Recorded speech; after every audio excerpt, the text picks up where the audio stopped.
Nk'uko mubibona rero uyu ni umunsi w'agatangaza ku isi yose, ariko by'umwihariko mu mujyi wa Goma ariho tugiye kwerekeza kugira ngo tugaruke ku buryo abagore bo mu mujyi wa Goma bizije umunsi mpuzamahanga w'abagore. Akaba ari umunsi wabaye mu buryo budasanzwe, aho umugore yerekanye uburyo yahawe ijambo mu mujyi wa Goma kuva aho AFC M23 igereye mu mujyi wa Goma.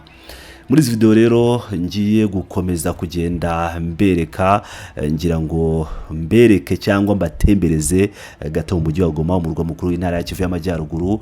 Uyu munsi ni umunsi usa neza cyane, ngira ngo uko mubibona umujyi wa Goma uri mu buzima, ibyishimo ndetse n'abagore bambaye imyenda itandukanye, ibitenge ndetse n'indi myenda myiza ubona, yaba abayisilamu, abapolisi n'abasirikare, abaturage basanzwe bambaye ibitenge, ubona ko bambariye ibirori, bambariye ibyishimo. Nta yindi mpamvu rero ni ukwizihiza umunsi mpuzamahanga w'abagore. Muri aya mavideo murimo mureba turabona abagore b'ingeri zose, ababyeyi bacu bashyize hamwe, bambaye imyenda y'ibitenge ibabereye cyane. Ubwo sivuga ababitenge gusa, ahubwo hari n'abambaye imyenda ya kisilamu, abasirikare, abapolisi, kandi ibyishimo byabo birigaragaza. Uku si ugutambagira gusa, ahubwo ni urugendo rugaragaza imbaraga, ubudahangarwa n'icyizere bafitiye ejo hazaza heza.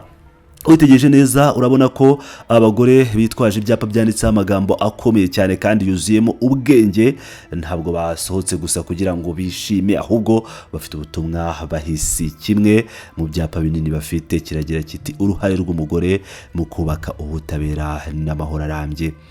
Aya magambo asobanuye byinshi, yarerekana ko umugore w'Igoma atari indorerezi mu bibera mu gihugu cye, ahubwo ni inkingi ya mwamba mu gushakisha amahoro ashyitse, amahoro arambye. Barashaka kubaka umuryango ushingiye ku butabera, aho buri wese abaho atekanye. Ikindi cyapa kiragira kiti abagore bahagurukiye akazi n'iterambere. Ibi biratwereka neza ko umugore akeneye gukora, kwiteza imbere ndetse no kuzamura ubukungu bw'umuryango we n'igihugu muri rusange. Uku kwishyira hamwe, uku kuririmba no kubyina mubona ni ikimenyetso cy'uko umugore afite ijambo. Muri uyu mujyi wa Goma abagore bakaba bafite uburenganzira bwabo, bafite ubwisanzure budasanzwe, ubwisanzure bwo gutanga ibitekerezo ndetse no kwerekana ko bashoboye. Bararirimba indirimbo z'insinzi n'indirimbo z'icyizere. Iyo umugore ahawe ijambo, umwanya w'ijambo, igihugu cyose kirunguka. Ababyeyi barerekana ko biteguye gukorana n'ingeri zose kugira ngo hubakwe Goma nshya, Kivu y'Amajyaruguru nshya. Ibyishimo byabo ni ikimenyetso cy'uko bashima umutekano n'ituze, bibafasha gukora imirimo yabo ya buri munsi nta nkomyi, bakajya ku masoko, bakarengera imiryango yabo ndetse n'ibindi bitandukanye umugore yisangamo. Ngira ngo nk'uko mubibona muri iyi video, mu gusoza reka dufate umwanya dushime imbaraga z'ababyeyi, dushimire AFC M23 yabafashije kuba bageze kuri uru rwego. Isura y'umugore mureba hano ni isura y'igihugu kiyubaka, ni isura y'iterambere. Twabonye uburyo bagenda bemye, badatinya, ubona ko bafite imbaraga, bafite ishema ry'ibyo bari byo n'ibyo bashobora kugeraho. Umunsi w'abagore hano i Goma rero wasize isomo rikomeye. Iterambere rirambye ntirishoboka umugore adafashe iya mbere. Uku guhaguruka kwabo ni intambwe ikomeye iganisha ku iterambere ry'ukuri. ndabashimira cyane ko mwadukurikiye muri iyi video, ndizera ko namwe mwashimishijwe n'iyi sura nziza y'abagore b'Igoma. Mukomeze kugira amahoro kandi nimwibagirwe gukanda like, subscribe.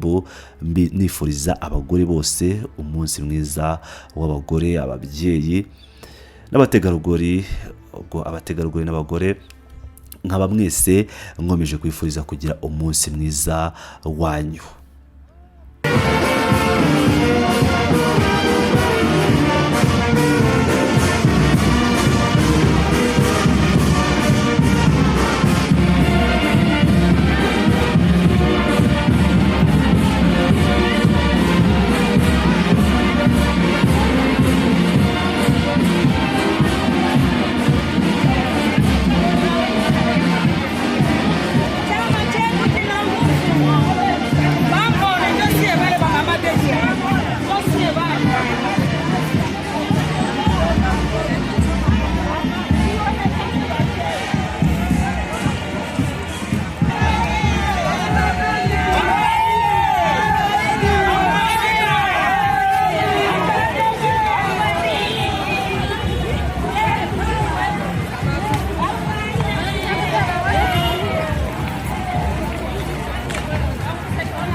Lama.